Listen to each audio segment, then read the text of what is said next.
बिस्मिल्लाहिर्रहमानिर्रहीम। This is आमना और आज मैं आपके साथ डिस्कस करूँगी कि हम वोकैबुलरी को किस तरह अंडरस्टैंड कर सकते हैं। मैं आपको एक चीज़ क्लियर कर दूँ कि अगर आपने ये वीडियो देखने के बाद उन सब स्टेप्स पे अमल करना है तो आप ये वीडियो देखें, आपको इस वीडियो से फ़ायदा होगा। लेकिन अगर सिर्फ आपने ये सुनना है और उस पर अमल नहीं करना, उसको अपने एक्शंस अपनी प्रैक्टिस में नहीं लेके आना, तो मैं आपको यकीन के साथ कह सकती हूँ आपको कभी इंग्लिश नहीं आ सकती है, आप कभी भी वोकैबुलरी लर्न नहीं कर सकते हैं। दूसरी इंपॉर्टेंट चीज़, जब भी आपने डिसाइड कर लिया है कि आपने अपनी वोकैबुलरी इम्प्रूव करनी है, आपने अपनी इंग्लिश इम्प्रूव करनी है, उसके लिए आप सबसे पहले अपने मोबाइल में एक डिक्शनरी डाउनलोड कर लीजिए और मेरियम वेबस्टर डिक्शनरी का नाम है, ठीक है। ये आपने अपने मोबाइल में डाउनलोड कर लेनी है। जिस दिन आपने सोचा कि आपने CSS करना है, उसी दिन आपकी डिक्शनरी अपने मोबाइल में डाउनलोड कर लीजिए। वोकैबुलरी किस तरह लर्न करनी है, वोकैबुलरी को किस तरह यूज़ करना है, एक्चुअली में वोकैबुलरी क्या है, वो सब हम अंडरस्टैंड करेंगे। तो सबसे पहले वी मस्ट नो कि वोकैबुलरी है क्या चीज़ है ये, क्यों इस पर इतना जोर दिया जाता है CSS में, ठीक है। तो पहले वोकैबुलरी को अंडरस्टैंड करते हैं, देन मेथड्स डिस्कस करेंगे कि वोकैबुलरी को किस तरह से याद कर सकते हैं। Clear? Number 1, no cramming. Vocabulary cramming का नाम नहीं है, रट्टा सिस्टम नहीं है। ये जो लोग कहते हैं ना कि आप एक दिन के 10 वर्ड्स याद कर लो आपकी इंग्लिश इंप्रूव होती जाएगी, आप एक दिन का एक वर्ड याद कर लो आपकी इंग्लिश इंप्रूव होती जाएगी, नहीं। आप एक दिन के 1000 वर्ड्स ही क्यों ना याद कर लो, आपकी इंग्लिश ठीक नहीं हो सकती है। क्यों नहीं हो सकती है? क्योंकि वोकैबुलरी क्रैमिंग का नाम नहीं है कि आपने 10 वर्ड्स याद कर लिए। वोकैबुलरी एक्चुअली में नाम है यूज़ ऑफ वर्ड्स का, कि आपने अगर कोई वर्ड याद किया है या कोई ऐसा वर्ड जो आपने पहली दफ़ा सीखा है, आपको उसको यूज़ करना आना चाहिए। आपको पता होना चाहिए कि इस वर्ड को किस तरह, कहाँ पे, कैसे इस्तेमाल करना है। This is actually vocabulary. तो इस बात को भूल जाएं कि आप एक दिन में 10 अल्फाज यूज़ करें तो आपकी वोकैबुलरी अच्छी हो जाएगी या आपको ये पता चल जाएगा कि आपने पेपर में उसको कहाँ कहाँ लगाना है। नहीं, अगर कोई वर्ड याद कर रहे हैं आप, तो आपको उसका यूज़ आना चाहिए कि आपने वो वर्ड कहाँ पर यूज़ करना है। अब यूज़ किस तरह आएगा वो मैं आपको आगे बताती हूँ। अभी सेकंड पॉइंट पे आते हैं। सेकंड पॉइंट है जी, words in English have several meanings and those meanings are completely different. ये बात याद रखें, बहुत से स्टूडेंट्स कंफ्यूज हो जाते हैं। जो बिल्कुल बिगिनर्स होते हैं, जिनको कुछ नहीं पता होता इंग्लिश का, वो कंफ्यूज हो जाते हैं। वो कहते हैं कि भाई एक वर्ड था, हमने उसका एक मीनिंग याद किया, बट इन अ पैराग्राफ उसका कोई और ही मीनिंग था। वो कंफ्यूज हो जाते हैं, उनको ऐसा लगता है कि हमें इंग्लिश आ ही नहीं सकती। तो ये बात आप याद कर लें कि एक अल्फाज अगर इंग्लिश में है, एक वर्ड इंग्लिश का, उसके थाउजेंड्स मीनिंग निकल सकते हैं, उसके बहुत से मीनिंग्स होंगे और हर मीनिंग एक कंप्लीट एक डिफरेंट सेंस दे रहा होगा। हर मीनिंग डिफरेंट सेंस दे रहा होगा। जैसे कि यहाँ पर एक वर्ड है मिस। अब यहाँ पे मैंने इसकी 3 एग्जाम्पल, 3 यूजेस लिख दी हैं। जैसे कि व्हेन यू लॉस्ट समथिंग, तो आप मिस का वर्ड यूज करते हैं, लाइक आई मिस माई बस टुडे, ठीक है। देन मिस को आपने कहाँ पे यूज किया? व्हेन यू मिस समबडी, ठीक। Then miss is a girl, like आप अपनी टीचर को मिस कहते हैं, like miss Mariam, miss Amna, miss Kainat, ठीक है। तो इस तरह आप देख सकते हैं, आप लोगों के सामने ये क्लियर हो गया है कि एक वर्ड का इंग्लिश में कोई एक मीनिंग नहीं होता। Now step number 3, 100 most commonly used words in English. अब इंग्लिश में कुछ ऐसे वर्ड्स हैं जो बहुत ज़्यादा यूज़ होते हैं, और अगर आपको पता है कि वो वर्ड्स कहाँ पर, कैसे, किस टाइम पे यूज़ करने हैं, इट्स मीन आप इजीली अपनी इंग्लिश इम्प्रूव कर सकते हैं। प्लस आपको ये भी पता चलेगा कि आपने वोकैबुलरी कहाँ पर यूज़ करनी है। जैसे कि यहाँ पे कुछ वर्ड्स लिखे हुए हैं जो हम बहुत ज़्यादा यूज़ करते हैं अपने सिंपल सेंटेंसेस में, जैसे कि the, at, some, of, be, her, and this would, a, to, from, like, his, और ये सब यहाँ पर लिखे हुए हैं। ये ऐसे वर्ड्स हैं जो अगर हम सिंपल सेंटेंस भी बनाएं, like this is a board marker, ठीक है, दिस इस सेंटेंस में यूज़ हुआ, इस सेंटेंस में यूज़ हुआ, इस सेंटेंस में यूज़ हुआ। तो ये कुछ ऐसे वर्ड्स हैं जो कॉमनली यूज्ड होते हैं इंग्लिश लैंग्वेज में। तो आपको ये पता होना चाहिए कि ये वर्ड्स कहाँ पर कैसे यूज़ करने हैं। क्लियर? अच्छा, जैसे कि he is in his office, वो अपने ऑफिस में है। अब आप यहाँ पे देखेंगे ये जो 100 वर्ड्स हैं इनमें से ये वर्ड कितने यूज़ होते हैं? Is, in, his. तो ये ऐसे वर्ड्स हैं जो बहुत ज़्यादा यूज़ होते हैं, जैसे कि put the book on the table, the, on. तो ये बहुत ज़्यादा इस्तेमाल होने वाले वर्ड्स हैं, आपको इनके रूल्स एंड रेगुलेशंस का पता होना चाहिए। This is my most favourite slide, इसमें बहुत कुछ है सीखने के लिए। सबसे पहले मैं आपको दिखाती हूँ पॉकेट नोटबुक। जैसे कि आप देख सकते हैं ये मेरी पॉकेट नोटबुक है और ये आप बाज़ार से भी परचेज़ कर सकते हैं, बट ये मैंने खुद बनाई है, ठीक है। और आप भी इजीली खुद बना सकते हैं घर में, जहाँ पे बचत होती है आप बचत कीजिए। क्यों? क्योंकि हर चीज़ का हिसाब होना है। तो आपको कोई भी, ठीक है, इस तरह का आप कोई भी गत्ता ले लीजिए, ठीक है, और A4 पेपर से इस साइज़ के छोटे छोटे, देखें इस साइज़ के पेपर्स आप काट लीजिए, ठीक है, और उसके बाद स्टेपल कर लीजिए इसको, और ये आपकी वोकैबुलरी नोटबुक रेडी हो जाएगी। जब मैं अपनी CSS की प्रिपरेशन कर रही थी तब मैं इस नोटबुक को as a vocabulary notebook use करती थी, बट अब ये नोटबुक मेरे डिफरेंट पर्पसेस के लिए यूज़ हो रही है, ठीक है, डिफरेंट ईमेल लिखने के लिए, डिफरेंट फ़ोन नंबर लिखने के लिए, ठीक है। तो आपने क्या करना है कि आपने इस तरह की एक छोटी सी पॉकेट नोटबुक बना लेनी है। तब से जब आपने डिसाइड किया कि मैंने CSS करना है, उस दिन से आपने इस तरह की पॉकेट नोटबुक बना ली, ठीक है। अच्छा, अब बात करते हैं जी कि आपने वोकैबुलरी को किस तरह से रेडी करना है। कोई भी वर्ड है, कोई भी वर्ड जो आपको लगता है कि आपको नहीं आता, आपने वो वर्ड डिक्शनरी से कंसल्ट करना है और सबसे पहले आपने लिखना है कि रेदर ये जो वर्ड है ये नाउन है, ये प्रोनाउन है, ये एडजेक्टिव है या ये वर्ब है। जैसे कि यहाँ पे मैंने एक वर्ड लिखा हुआ है, दिस इज डिसएग्री। अब सबसे पहले जो भी वर्ड है उससे आगे आपने लिखना है कि रेदर ये वर्ड है क्या। तो ये वर्ड बेसिकली वर्ब था, इंट्रांसिटिव वर्ब है, ठीक है, ये मैंने ब्रैकेट में इसके आगे लिख दिया। कोई भी वर्ड याद करना है, यू हैव टू नो कि वो वर्ड नाउन है, प्रोनाउन है, वर्ब है, एडजेक्टिव है या कोई आर्टिकल है, ठीक है।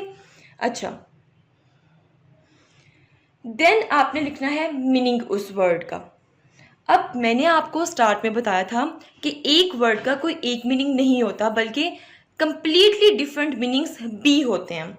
तो आप एटलीस्ट 3 मीनिंग्स लिख लीजिए एक वर्ड का। जैसे कि डिसएग्री, ठीक है, इसका मीनिंग है टू फेल टू एग्री, ठीक। दूसरा मीनिंग है टू डिफर इन ओपिनियन। तीसरा मीनिंग है टू कॉज डिस्कम्फर्ट। आप एटलीस्ट 3 मीनिंग्स लाजमी लिखिए। उसके बाद आपने उस वर्ड का सिनोनिम लिखना है, 1 से 2 सिनोनिम लिख लीजिए।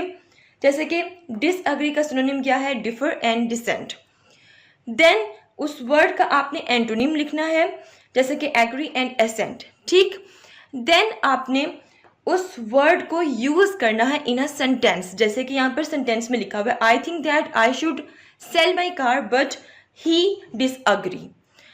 तो ये एक प्रॉपर वे है एक वर्ड याद करने का, ठीक है। और अगर हो सके इस डिसएग्री जो वर्ड है, ठीक है, इसकी उर्दू भी आप साइड पे लिख लीजिए, ठीक है। आपने अपने लिए जितनी आसानियां पैदा करनी है वो आप खुद ही कर सकते हैं।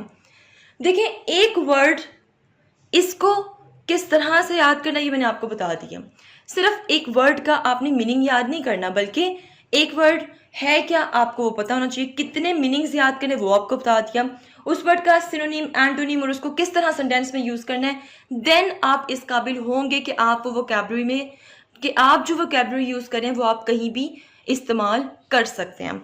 सो आपने अपनी ये जो पॉकेट नोटबुक है, ये जो वोकैबुलरी नोटबुक है, इसमें इस तरह से अपने वर्ड्स को ऐड करते जाना है। फर्ज करें कि ये आपका अगर एक पेज है, लाइक ये आपका एक पेज है, ठीक है, और इस पेज में आपने एक वर्ड लिखना है और उसके बाद इसकी सारी ये वाली डिटेल लिख देनी है। नंबर 5, ये पॉइंट बहुत इंटरेस्टिंग है।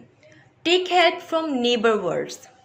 फ़र्ज़ करें कोई पैराग्राफ आप पढ़ रहे हैं, फ़र्ज़ करें आप न्यूज़पेपर पढ़ रहे हैं, कोई ऐसा वर्ड आपके सामने आ गया जो आपको लग रहा है कि आपको नहीं आता। सबसे पहले आपको क्या करना है, आपने उसके करीब करीब जो वर्ड्स होंगे आपने उनसे हेल्प लेनी है, उनके थ्रू उस वर्ड को अंडरस्टैंड करने की कोशिश करनी है। जैसे कि मैंने यहाँ पे एक सेंटेंस लिखा है, Islamabad and Moscow agreed to strengthen military ties with regular joint exercises and counter terrorism. अब टाइज यहाँ पर एक वर्ड है जो मुझे समझ नहीं आ रहा। अब मैं क्या करूँगी, हेल्प लूँगी नेबर वर्ड्स की, मतलब इस वर्ड से 3-4 लफ्ज़ पहले जोन से हैं उनको पहले अच्छी तरह अंडरस्टैंड करूँगी, देन इसके बाद जो 3-4 वर्ड्स हैं उनको अंडरस्टैंड करूँगी, फिर इसका मीनिंग निकालने की कोशिश करूँगी। जैसे कि मुझे टाइज का मीनिंग नहीं आता तो एग्रीड टू स्ट्रेंथन मिलिट्री, मैं इस सेंटेंस को अंडरस्टैंड करने की कोशिश करूँगी, देन इस वर्ड के बाद के कुछ जो वर्ड्स हैं उनको अंडरस्टैंड करने की कोशिश करूँगी और फिर मैं इसका मीनिंग निकाल लूँगी पॉसिबली। अब आपने क्या करना है, इस वर्ड को उठा के अपनी पॉकेट नोटबुक, जो मैंने आपको वोकैबुलरी की नोटबुक दिखाई है, पॉकेट नोटबुक, उसमें लिख लेना है, ठीक है।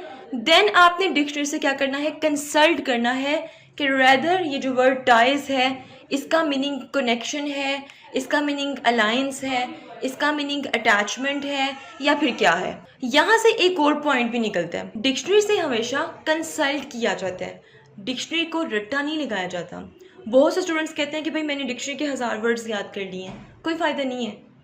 डिक्शनरी को हमेशा कंसल्ट करना है।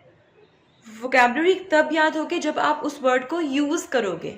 Number 6, Google a word and go to the image section.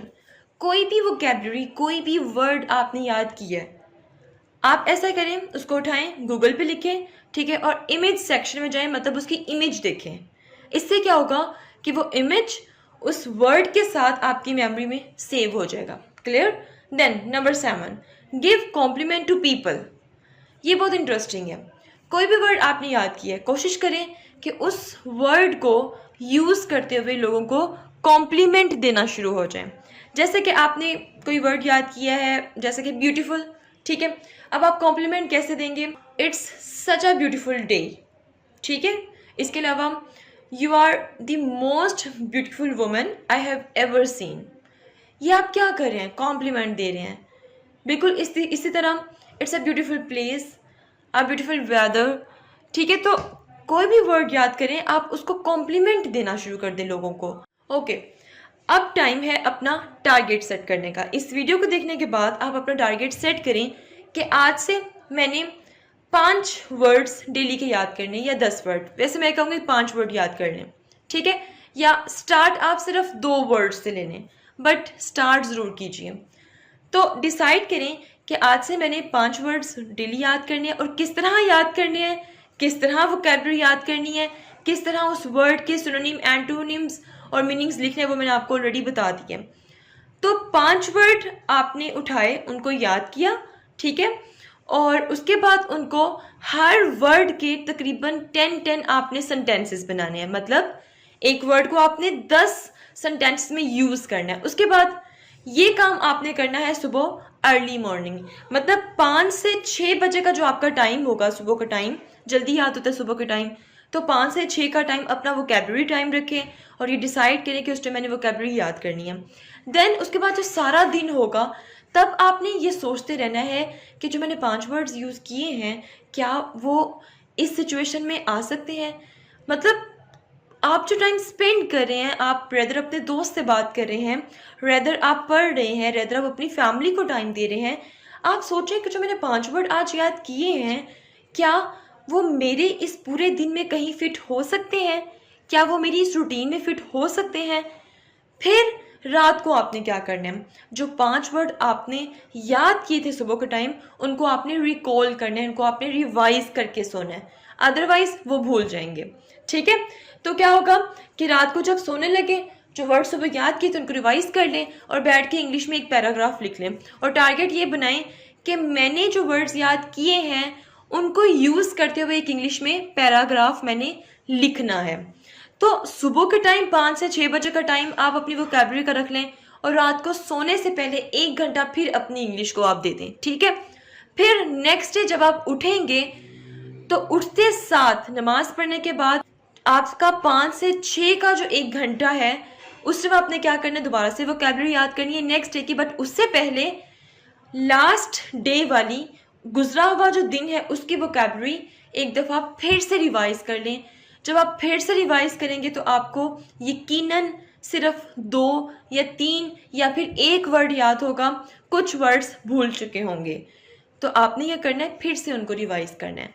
तो ये पैटर्न आप अडॉप्ट करें, होपफुली आप बहुत जल्दी वोकैबुलरी को याद कर सकते हैं, अपनी वोकैबुलरी इंप्रूव कर सकते हैं। फिर से कह रही हूँ, रट्टा नहीं लगाना। जब भी कोई वर्ड याद करें कोशिश करें उसको फ़ौरन से यूज़ करें, कोशिश करें जब भी कोई वर्ड याद करें उसको पैराग्राफ्स में लिखें। So this is hopefully helpful for you, and if you have any question do write your question in comment section below. Hit the like and subscribe button if you haven't yet. मिलते हैं next hot issue के साथ। until then मुझे अपनी दुआओं में याद रखिए। stay tuned and अल्लाह हाफिज़।